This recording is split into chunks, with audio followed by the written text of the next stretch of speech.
अच्छा, आपको स्मार्ट बनना है। आप आए हो इंडिया के सबसे smart podcast the Ranveer show Hindi clips के चैनल पर। Subscribe, hit that like button और ये वीडियो को शेयर कीजिए। आपको दो ट्रूथ्स कहना चाहूँगा। पहला ट्रूथ ये है कि जब मैं एंजल इन्वेस्टिंग करने जा रहा हूँ, मैं स्टार्टअप्स नहीं ढूंढ रहा हूँ, मैं टीममेट्स ढूंढ रहा हूँ फुटबॉल मैच के लिए। और इसलिए आई बेट ऑन पीपल अलॉट। पर दूसरी चीज़ ये भी है, इसमें थोड़ी मैथमेटिक्स भी है। मुझे ऑब्वियसली आपके चैनल के बारे में पता था, और गौरव तनेजा फ्लाइंग बीस्ट ने मुझे एक बार यही बात कही थी कि किसी भी यूट्यूबर की असलियत आपको उनके कंटेंट में दिख जाती है। वो किस तरह के टॉपिक्स को सिलेक्ट करते हैं, क्या वो दूसरे लोगों को क्रिटिसाइज करते हैं, क्या वो नेगेटिव कंटेंट बनाते हैं, क्या वो पॉजिटिव कंटेंट बनाते हैं, क्या दूसरे लोगों को मोटिवेट करते हैं, क्या दूसरे लोगों को एनालाइज करते हैं। तो आपकी असलियत मुझे आपके चैनल में ही दिख गई थी। मुझे बस आपके साथ काम करना था। स्टार्टअप एक काम करने का बहाना था, बट आपके साथ काम करना था। Thank you so much. और इस पॉडकास्ट के थ्रू मैं आपको और गहराई से जानना चाहूँगा, क्योंकि मैं आपसे एक और चीज़ कहूँगा कि आपको मैंने डिस्कवर किया था टिकटॉक पे। जब मैं भी टिकटॉक ग्रो करने को ट्राई कर रहा था, आपके वीडियोस आ जाते थे। तो आपकी शुरुआत टिकटॉक से हुई थी? एग्जैक्टली, ये भी बहुत मज़ेदार कहानी है। मैं चाहूँ तो नहीं, बोलो। और मैं ये भी जानना चाहूँगा कि आपने टिकटॉक को सिलेक्ट क्यों किया, यूट्यूब को क्यों नहीं? तब ये शायद 3 साल पहले की बात। 3 साल पहले की बात है। तो ये बताओ। तो सबसे पहले तो मैं केमिस्ट्री टीचर था। जैसे मैंने अपनी जर्नी बताई, बहुत ही अमेजिंग जर्नी है, अप्स एंड डाउन्स की। और मेरे जो प्रोफाइल्स है ना, बड़े बहुत फास्टली चेंज हुए हैं। पर ऐसा नहीं था कि मैं फेल हो गया तब मैंने चेंज किया, ऐसा नहीं, मैंने पीक में छोड़ी अपनी वो सारी चीज़ें। तो केमिस्ट्री एक और मोमेंट बताता हूँ, ये एंटर कैसे हुआ, पहले तो सोशल मीडिया पे कैसे आया, वो अमेजिंग है। जैसे मैंने वाइफ का मैंने जिक्र किया कि मेरी लाइफ में स्पिरिचुअलिटी को लाने वाली मेरी वाइफ थी। तो जब मेरी शादी हो गई, बहुत स्ट्रगलिंग टाइम था, मैं डिसाइड ही नहीं कर पाया था मुझे करना क्या है। तो मुझे लगा यार, और उनका भी यही कहना था कि we have to take some break at least, है ना, आपको जानना पड़ेगा यार आपकी कैपेबिलिटीज़ क्या है, कैलिबर क्या है, और आप करना क्या चाहते हो, वो क्लैरिटी है नहीं। और जब तक ऐसे रहेगा हम लोग सेट नहीं हो पाएंगे लाइफ में। इसलिए मैं कहता हूँ कि वो उन्होंने बहुत गाइड किया मुझे लाइफ। तो 6 महीने 7 महीने मैंने जम के सुबह पढ़ाता था कॉलेज में, शाम को कोचिंग करता था, और मैंने पैसे इकट्ठे किए 6-7 महीने का। और मैं बहुत लकी मानता हूँ अपने आप को कि मेरे पास इतना पैसा 6 महीने की ब्रेक के लिए इकट्ठा हो गया था कि मैंने अपने आप को 6 महीने का वो ब्रेक दिया। मैंने अपना सिटी छोड़ा, वहाँ से मूव किया। मैं राजस्थान में रहता था, वहाँ से मूव करके मैं गुजरात आया। सूरत में मैंने अपना डेरा डाला, किसी को नहीं पता, मैं किसी को नहीं जानता वहाँ पे। हमने वहाँ पे घर लिया रेंट पर। हमारे पास सिर्फ 6 महीने के पैसे थे। एक और ख़ास बात थी कि मैंने कसम खा रखी थी पापा से कुछ नहीं मांगना है, वो तो तभी डिसाइड हो गया था। पर वो 6 महीने मेरी वाइफ के बाद मेरी लाइफ का सेकेंड टर्न अराउंड था। कैसे? मैंने उन 6 महीनों में, इनफैक्ट मेरी वाइफ ने भी, हम दोनों ने ब्रेक लिया, उसमें बुक्स पढ़ी, स्पेशली ओशो की, रामानुजन की। जब रामानुजन की बुक पढ़ता तो मुझे और भी मज़ा आता था। वहाँ पे उनका बर्थ स्क्वायर था, जिसका एक टेक्निक मैंने ना निकाला था, क्योंकि उनका जो बर्थ स्क्वायर था उसमें वो अपनी डेट ऑफ बर्थ का बर्थ स्क्वायर बना सकते थे। मैंने एक जनरलाइज मेथड निकाला जिससे कोई भी अपना बर्थ स्क्वायर बना सकता है। क्या होता है ये birth square? Birth square basically एक स्क्वायर होता है जिसमें 4x4 का वो स्क्वायर होता है, जिसमें डेट्स लिखी होती है, आपकी बर्थ डेट। जैसे मेरा बर्थ डेट है 28/09/86। इसका जो टोटल आएगा, आप कहीं से भी कर लो, वो टोटल सेम ही आएगा। ये रामानुजन ने बनाया था 8th स्टैंडर्ड में। और उन्होंने जब ये बनाया था अपनी डेट ऑफ बर्थ से बनाया था। मैंने कहा यार मैं भी बना सकता हूँ क्या, कोई भी बना सकता है क्या? पर वो मेथड थे नहीं। तो मैंने दिमाग लगाया, मुझे मैथ्स बड़ी अच्छी लगती है, मैं लग गया। और फाइनली मैंने 3 से 4 मेथड निकाले। अब हुआ कुछ यूं कि मैंने सोचा, और मुझे इसके लिए फैसिलिटेट भी किया गया था यूनिवर्सिटी बुला के। उन 6 महीनों में पहली तो मुझे ये चीज़ समझ में आई कि ऐसे ये 6 महीने जो मैंने बिताए हैं ना, एक्चुअल में ये है लाइफ, ये है ज़िंदगी। और मुझे सिर्फ 6 महीने नहीं बिताने हैं ऐसे, मुझे एटलीस्ट मेरी ज़िंदगी के 20 से 25 साल ऐसे बिताने हैं।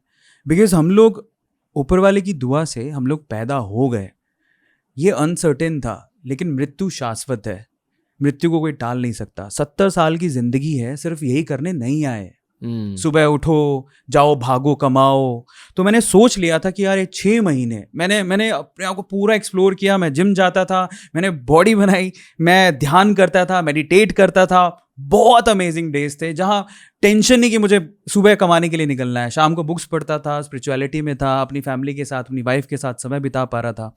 तो पहले तो मैंने डिसाइड किया कि भैया मैं अपने लिए रिटायरमेंट एज सेट करूंगा और कम से कम 20 साल ऐसी जिंदगी जीने की कोशिश करूंगा। उसके लिए मुझे काम करना है। दूसरा, मुझे समझ में आया कि मुझे करना क्या है। जब मैंने रामानुजन का वीडियो डाला मुझे फील हुआ कि लिटरली मुझे ये करना है। मैं यूट्यूब पे आया, उसके मुझे समझ में आया कि मुझे जितना जानता हूँ मैं, जितना मैं मेरे पास नॉलेज है, मुझे वीडियोस बनानी है और डालनी है। इस तरह से मेरी यूट्यूब की जर्नी शुरू हुई थी। एक्चुअली तो मैं पैसे कमाने के लिए नहीं आया था, मैं ये सब करने के लिए आया था। बट टिकटॉक की शुरुआत कैसे? हाँ, तो अब सवाल तो एक्चुअली यही था, मैं यही पूछ रहा था कि हम सवाल कहाँ से शुरू हुआ था। हुआ कुछ यूं, अब आ गया सोशल मीडिया पे फाइनली। उसके बाद देखो 6 महीने अगेन प्यार से पेट भरता नहीं है, पैसे कमाने के लिए निकलना पड़ेगा। तुम पैसे कमाने के लिए बाहर निकले, केमिस्ट्री की वीडियोस डालने शुरू किए और केमिस्ट्री में मैं अच्छा खासा फेमस हो गया था। फाइनली 2019 में टिकटॉक काफी फेमस था, बट एंटरटेनमेंट के पॉइंट ऑफ व्यू से फेमस था।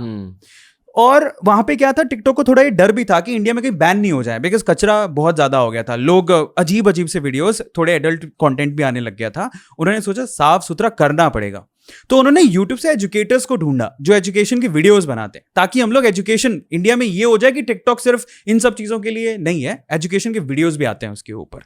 बट टिकटॉक ने आपको अप्रोच किया? एग्जैक्टली। हमें दिल्ली में इन्वाइट किया गया था और दिल्ली में एजुटॉक था और वहां पे इनवाइट किया गया। और अब तब क्या फीलिंग थी यार, टिकटॉक बुला रहा है, वो भी हम यूट्यूबर्स हैं, और तब मैं काफ़ी फेमस हो गया था एज ए केमिस्ट्री टीचर।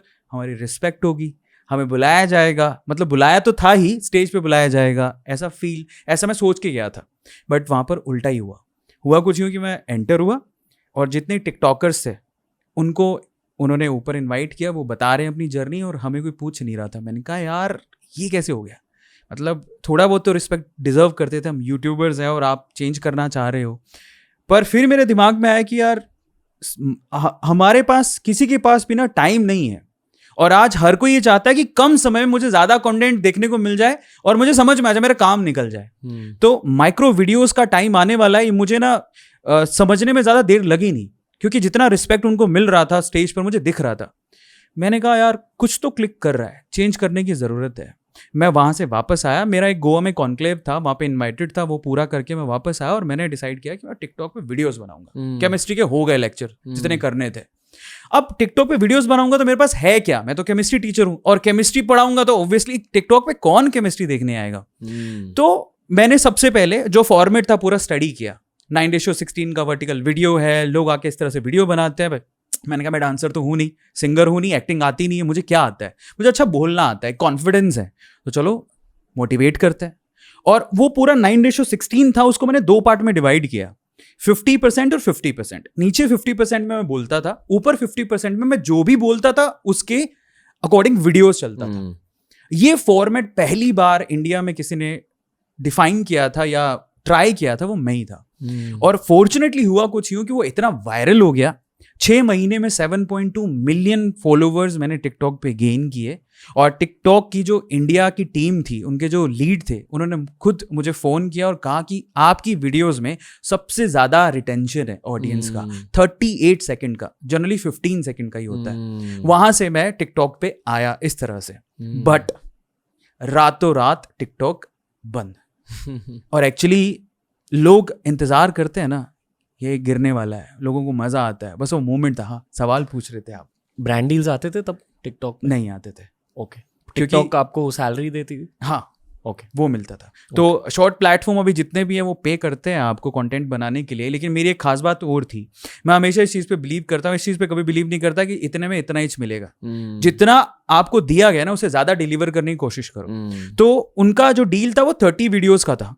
मैं पर डे 2 वीडियो डाल रहा था, मैंने 60 वीडियो बनाता था उनके लिए, मैं इतनी मेहनत कर रहा था। वो लोग कहते थे हम 30 वीडियोस का ही पे करेंगे, मैंने कहा नहीं, मैं इस लालच में कर ही नहीं रहा यार, मुझे कंटेंट बनाना अच्छा लगता है इसीलिए बना रहा हूँ।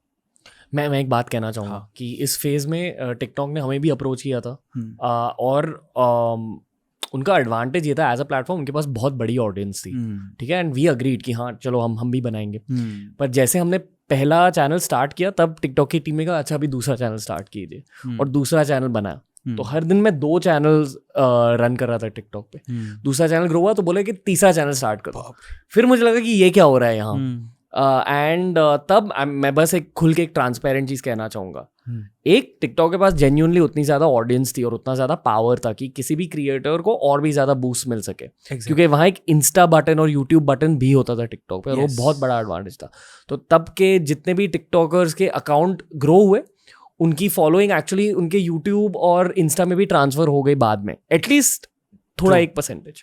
तो ये बहुत बड़ा एडवांटेज था।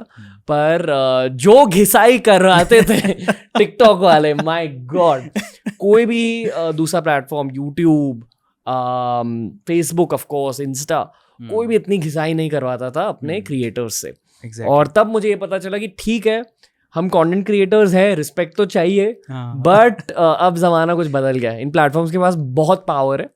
एंड ऑनेस्टली मैं थोड़ा पुट ऑफ हो गया उस चीज़ की वजह से कि यार इतना काम क्यों करवा रहे हैं, और मतलब सैलरी नहीं दे रहे थे वो, बस यही कह रहे थे कि हाँ आपका अकाउंट बहुत ज़्यादा ग्रो होगा और उसके थ्रू आपके इंस्टा और यूट्यूब को फ़ायदे मिलते रहेंगे। और अगर मैंने उनकी बात नहीं मानी तो बाकी के 2 चैनल्स की ग्रोथ स्टॉप हो जाती थी। ये तो है। हाँ, कुछ तो इंटरनल पंप्स और डी पंप्स थे वहाँ के, और यहाँ से मुझे पता चल रहा है चाइनीज़ वर्क कल्चर के बारे में। एग्जैक्टली, क्योंकि टिकटॉक एक चाइनीज़ कंपनी है बेसिकली, और चाइनीज़ वर्क कल्चर बहुत अलग होता है, पावरफुल होते हैं, बहुत स्मार्ट होते हैं, उनके एल्गोरिदम्स बहुत तगड़े होते हैं, पर आपसे घिसाई करवाते हैं, दैट इज़ द ट्रूथ। और कभी कभी ये मेरे जितने भी अमेरिकन फ्रेंड्स हैं, ये मैं बिचिंग नहीं कर रहा हूँ टिकटॉक के बारे में, अभी भी उस प्लेटफॉर्म को रिस्पेक्ट करता हूँ, पर मेरे जितने भी अमेरिकन फ्रेंड्स हैं वो हमेशा इंडियन से ज़्यादा बिजनेस करना चाहते हैं इंस्टेड ऑफ चाइनीज, कि उनके भी यही एक्सपीरियंसेस रहे हैं कि बहुत घिसाई करवाते हैं, आपको वैल्यू देंगे पर दे विल मेक श्योर कि आप भी घिसाई करो। एग्जैक्टली, पर मैं इसलिए घिस रहा था क्योंकि मुझे प्रूफ करना था। उस टाइम पे यूट्यूब वैसे टिकटॉक हो रहा था तो मुझे गालियां पड़ रही थी, मैं बोलने गया, मैं तुम्हारा ही नाम रोशन करने गया था। मेरी खुद की बेइज्जती हुई थी उस टाइम पे, तो इसलिए मैंने कहा यार मुझे इसलिए नहीं बनाना कंटेंट कि तुम लोग पैसा दे रहे हो इतना ही बनाना है, मुझे अपना को प्रूव करना है, मैंने किया भी था। बट फॉर्चुनेटली क्या हुआ कि अब मेरे पास क्या है, मैंने 500 वीडियोस बना दिए 6-7 महीनों में, और 7.2 मिलियन फॉलोवर्स हो गए। अचानक से इंडिया में जब बंद हुआ तो लोग आपके गिरने का इंतजार करते हैं ना, कि अब गिरा और अब बस, अब लोगों को लगा ये खत्म है, हो गया इसका। बट मुझे यकीन था इस चीज पे कि टिकटॉक एक माइक्रो प्लेटफॉर्म, उसने दिखाया कि फ्यूचर क्या होने वाला है। तो ये जो यूट्यूब है या फिर फेसबुक है जो इंस्टाग्राम को एक्वायर कर चुका है, वो देख नहीं रहे हैं क्या कि फ्यूचर क्या है। तो मुझे ना कहीं सिक्स सेंस था कि यार बंद नहीं होने वाला और कोई बड़ा प्लेयर आएगा। तो मैंने क्या किया ना, मैंने वीडियोस बनाने बंद नहीं किए कि यार टिकटॉक बंद हो गया, मैं अपने लिए बना रहा था, मुझे शौक था, मैंने बंद किया ही नहीं। और ये कंटेंट क्रिएटर की पहचान होती है, अगर आप खुद के लिए बना रहे हो तो वीडियोस हिट हो जाएंगे, अगर आप जनता के लिए बना रहे हो आप थक जाओगे। एग्जैक्टली। अब मुझे क्या जरूरत थी, मुझे प्लेटफॉर्म चाहिए था, वीडियोस में बनाता ही था, तो मुझे लगा कि यार यूट्यूब पे डालते हैं। और मैं इंडिया में पहला ऐसा क्रिएटर था जो कि बीटा वर्जन के आने से पहले ही शॉर्ट वीडियोस डाल रहा था, वो भी 1:1 में, और वो 1:1 जो यूट्यूब पे पहली बार किसी ने डाला वो भी मैं ही था। तो मैंने डालना, स्टार्टिंग में जो चैनल मैंने नया खोला था मैं डालते गया वीडियोस, बट उसमें इतने व्यूज नहीं आते थे। बट हुआ कुछ यूँ, मैं अपना फॉर्चून कहूँ या क्या कहूँ, पहली बार जिंदगी में मुझे ऐसा महसूस हो रहा था कि मैं लकी हूँ, किस्मत वाला हूँ। क्यों, मैं आपको बताता हूँ। बेसिकली सबसे पहले तो ये बताता हूँ किस्मत होती क्या है। उससे पहले मुझे ऐसा लगता था कि जिंदगी में कि अगर बहुत सारे बलून्स लगे हो ना, और मुझे बोला जाए कि ना अगर किसी भी एक बलून पे आप निशाना लगा दो, आपको ना आपका मनचाही चीज मिलेगी। मुझे भरोसा था अपनी किस्मत की, मैं इतना बदकिस्मत हूँ कि वो ब्लैंक पे ही लगेगा, बलून पे नहीं लगेगा। कलर तो दूर की बात है, इतना बदकिस्मत। मुझे लगा कि मुझे एक ही चीज बचा सकती है, हार्ड वर्क। बट फाइनली उस दिन मैं बड़ा लकी फील कर रहा था जब रातों रात मैंने सिर्फ 3 दिन के अंदर 1 लाख सब्सक्राइबर्स क्रॉस किए, 1 महीने के अंदर 1 मिलियन क्रॉस किए, और लगभग 5 या 6 महीने हुए होंगे 10 मिलियन यूट्यूब पे क्रॉस किए, जो कि एक बहुत बड़ा सपना होता है। मैं लक को समझ पा रहा था। मैं आज आप लोगों को लक की डेफिनेशन बताता हूँ, किस्मत एक्चुअली होती क्या है। एक्चुअली किस्मत क्या होती है, when there is an opportunity and when you are prepared, दोनों जब मिलते हैं आप लकी हो जाते हो। हुआ कुछ यूं कि मैं 500-600 वीडियो के साथ ऑलरेडी प्रिपेयर्ड था, और मुझे पता था कि माइक्रो वीडियोस का जमाना आने वाला है। फॉर्चुनेटली 3 महीने के अंदर ही शॉर्ट्स लॉन्च हो गया, और मेरी निकल पड़ी, बिकॉज मैं सबसे पहला कंटेंट क्रिएटर था, शॉर्ट्स कंटेंट क्रिएटर। और रातों रात, बिकॉज और कोई था ही नहीं, तो मेरा चैनल इतनी तेजी से, और लोगों को ऐसा लगता है कि ओवरनाइट सक्सेस था, ऐसा नहीं था। मैं 2014 से यूट्यूब पे स्ट्रगल कर रहा हूँ। 2014 से वीडियोस बना रहा हूँ, पर शॉर्ट कंटेंट ने पूरी लाइफ पिवट कर पूरा लाइफ चेंज कर दिया। इनफैक्ट एक और चीज़ ऐड करता हूँ मैं, मेरा पहला सिल्वर बटन आने में 4 साल लगे, पहला गोल्डन प्ले बटन आने में 6 साल लगे। लेकिन मैं आपको बताता हूँ, इस पैंडेमिक के टाइम पे पिछले 3 साल के अंदर हमने overall 10 silver play button, 3 golden play button और 1 डायमंड प्ले बटन हमारे द्वारे आई। टोटल 14 प्ले बटन है, जो कि इंडिया में एक तरह का एक रिकॉर्ड है। कि सारे एजुकेशन चैनल्स हैं। एग्जैक्टली। ओके, आप इतनी बड़ी शिप को चला कैसे रहे हो? एक्चुअली पूरी टीम है। पहले मैं अकेला ही था और मेरे साथ एक एडिटर था, लेकिन अभी बिकॉज हम लोगों ने यूट्यूब भी हम लोग संभालते हैं, फिर अभी कॉन्कर भी है, तो पूरा टीम हमने रखा है सोशल मीडिया का, तो मुझे रिकॉर्ड करना होता है, अभी तो सब ऑटोमेशन में चला गया। ओके।